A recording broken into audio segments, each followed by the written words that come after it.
is kind of water vision. To see the hidden water that it takes to make everything that we have around us. So lights, furniture, clothing, food, all of that takes water to make. So why is this important? Around the world, 2 in 5 people suffer from water scarcity every year. And that number is expected to increase to 3 in 5 by 2025. Recently, the World Economic Forum said that the biggest risk humanity faces over the next decade is water scarcity. So obviously climate change is a huge subject, also related to water scarcity. These things are interrelated, but this is what the World Economic Forum said in February. So, one of the reasons for water scarcity is that we use water for all sorts of things. So we use it in ways that most people can't imagine. I'm going to ask folks maybe to think about. I still feel like this.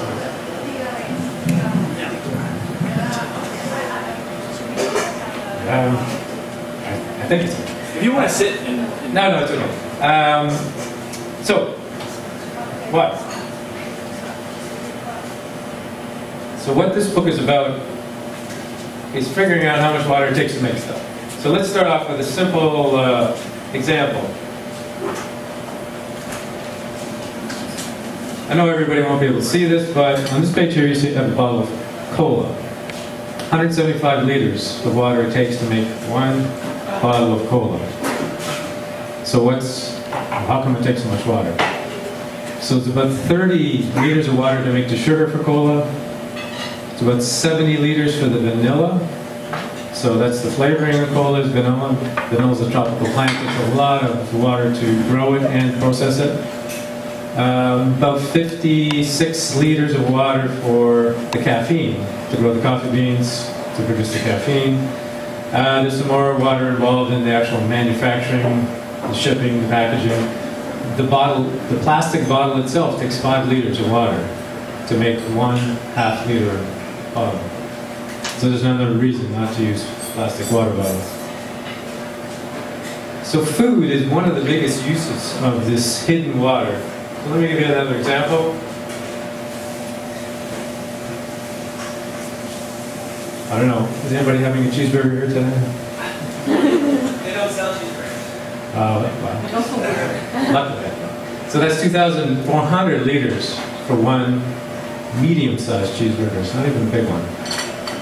Most of that water is for producing the beef. So the water went into growing the feed for the cow to produce the beef. A soy burger, by comparison, would be about 250 liters. And really the difference is cows got to eat an awful lot to produce a kilo of beef. Beef is the worst of all the meats in terms of water use. Chicken's considerably less. But generally speaking, vegetables, in terms of calorie per calorie basis, are the lowest on the water use food chain. Now, for another food example, coffee. 140 liters to make 1 cup of coffee. Again, it's the water that it takes to grow the beans. So these are big numbers, and that's just the food side. So let me do a quick one on the food. So I'm wearing about 20,000 liters of water. So shirt, pants, shoes. It's about 8,000 for a pair of jeans. Maybe 5,000 or 6,000 liters for my shirt.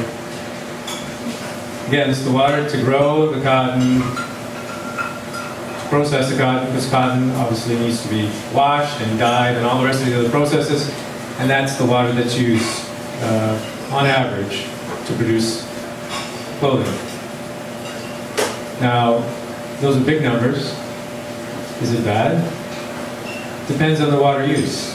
So for instance, in our burger example, if the feed for the cows is coming from crops that are rain-fed, and there's very little pollution or no pollution, then you could say the water use there is sustainable. That's not always the case, of course. A lot of feed is grown through irrigation. Sometimes that's done on a sustainable basis, but most often it's not done on a sustainable basis. So that's one of the things. The consumption isn't necessarily all bad just because the numbers are big. It really depends on how it's produced. The other sort of question people ask all the time is, what happens to the water? So let's think about a cotton field. You're growing the cotton, generally in dry places. It's irrigated. Most of the water is lost to evaporation. That's why the numbers are so big when it comes to flows. Pollution, of course, also counts for another significant factor. So those are the two combinations. So the numbers I'm talking about here are net numbers. So these are numbers that are none of the water here is being reused or recycled. So this is the actual net number. The total amount of water used to make things is actually greater than that. So another use of water, of course, is for electricity. There's no form of energy that doesn't use electricity, doesn't require water, with the exception of wind. But it takes wind to make steel and concrete to make the wind turbine. So the challenge here for you guys tonight is to think of something that doesn't need water to make. And I'll take some thoughts on that later. So finally, okay, what do we do about this? It's to reduce, reuse, recycle.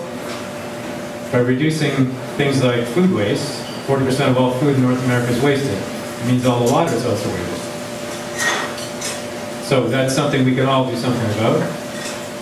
Reuse, reusing our electronics. So a cell phone, about 1,000 liters per cell phone.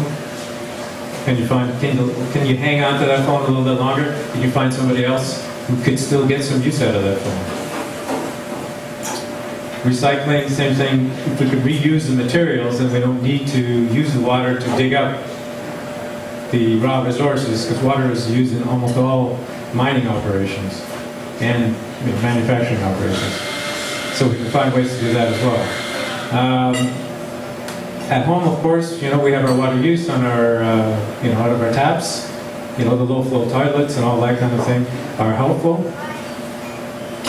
But the main point here is that our water use at home is 300 to 400 liters a day, but our indirect use of water is 7,500 liters a day. So that's the average for for our food and for our stuff. For the average person in North America uses about 7,500 liters of water each day. I think on that note I will conclude. And I'm happy to take any questions about this